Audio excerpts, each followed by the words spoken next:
Madame, mademoiselle, monsieur, bonjour. Les mauvais ouvriers ont, paraît-il, de mauvais outils. Monsieur Sarkozy a de mauvais ministres. Est-il un mauvais ouvrier? Oui, bien sûr, car quand on a des ministres, tout d'abord, c'est qu'on les a choisis, et ensuite, quand ils font des bêtises, le plus souvent, c'est qu'ils ont obéi à de mauvais ordres, ou alors qu'ils n'ont pas compris les ordres qu'on leur a donnés, ou encore qu'ils n'ont pas reçu d'ordre du tout.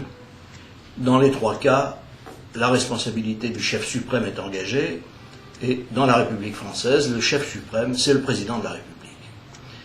M. Sarkozy, fait unique dans les annales, à ma connaissance, de la Ve République, a fustigé publiquement ses ministres. Peut-être d'autres présidents l'ont-ils fait aussi, mais ils ne l'ont jamais fait savoir. En l'occurrence, au Conseil des ministres de la semaine dernière, M. Sarkozy a non seulement fustigé ses ministres, mais encore, il a fait en sorte que toute la presse le sache. C'est une circonstance tout à fait exceptionnelle. En effet, c'est un aveu de la part du président de la République qu'il n'est plus capable de mener la barque de l'État. Son attitude jusqu'à présent a été stigmatisée par de nombreux éditorialistes et de nombreux journalistes comme étant excessivement démonstrative, excessivement portée vers ce que l'on appelle le bling-bling, c'est-à-dire tout ce qui brille et qui est or. Mais en réalité, tout ceci n'est que la marque d'une impuissance profonde. Voyez ce qui se passe avec ce que l'on appelle les couacs du gouvernement, mais qui ne sont pas en réalité des couacs, qui sont simplement des mesures totalement incompréhensibles à la fois par ceux qui sont chargés de les expliquer et de les prendre, et par le peuple, bien entendu. D'ailleurs, l'affaire n'est pas très nouvelle. Depuis que le monde est gouverné, il connaît des périodes de ce genre, et Confucius lui-même, qui vivait il y a à peu près 25 siècles, avait coutume de dire « conduire le peuple à la guerre avant de l'avoir instruit, c'est le mener à sa perte ». Quelle est la guerre que la France doit mener actuellement? Naturellement, pour l'essentiel, il s'agit d'une guerre économique. Nous sommes dans une situation tout à fait particulière, car nous ne sommes plus indépendants sur le plan économique, d'abord parce qu'il y a la mondialisation, puis parce que nous faisons partie d'une entente monétaire, d'une union monétaire qui s'appelle donc la zone euro, dans laquelle nous sommes obligés de respecter un certain nombre de règles qui ont été fixées d'un commun accord, avec le nôtre bien entendu, et que nous devons respecter, faute de quoi nous risquons d'une part de mettre en péril notre monnaie unique, et d'autre part de nous brouiller gravement avec nos partenaires qui, eux, respectent, ou en tout cas font tout ce qu'ils peuvent pour respecter les impératifs de cette monnaie unique. Il y a quelques jours, Madame Lagarde, ministre des Finances, participait à un colloque, une réunion des ministres des Finances de l'Union européenne, et elle s'est fait un petit peu plaisanter par le ministre des Finances belge, qui n'est pas hostile à M. Sarkozy, et qui a dit, avec un sourire, à Madame Lagarde, que les mesures gouvernementales françaises laissaient prévoir, sans aucun doute, que les finances de notre pays seraient à l'équilibre en 2035, dans 27 ans. C'est dire à quel point la communauté européenne prend au sérieux les mesures prises par le gouvernement actuel français, et c'est dire aussi que nous nous acheminons forcément vers une crise grave.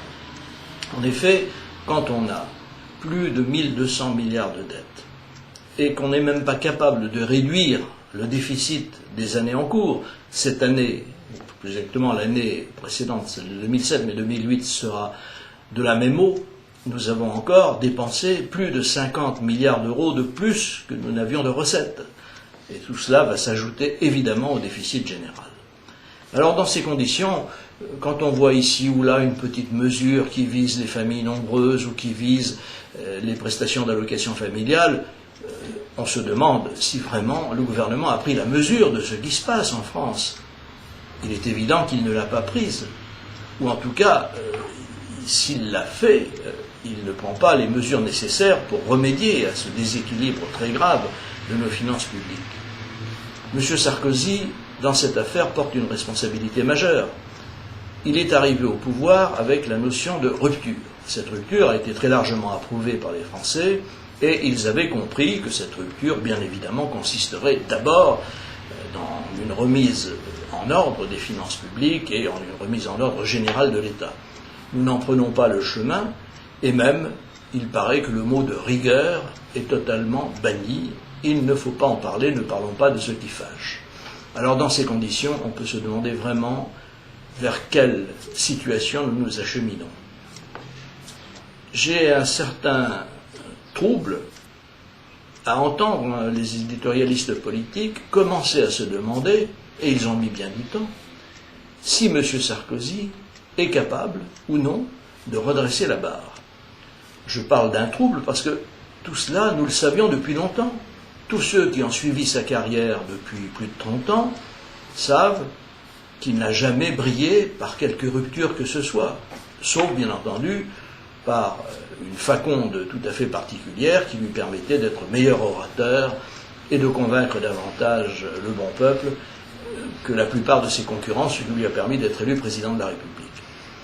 Mais quand les éditorialistes officiels en sont à dire qu'ils n'ont plus que des doutes sur la capacité de M. Sarkozy de remonter la pente, alors qu'il se trouve dans une situation sondagière fort désagréable pour lui et fort piteuse, on se demande vers où nous allons.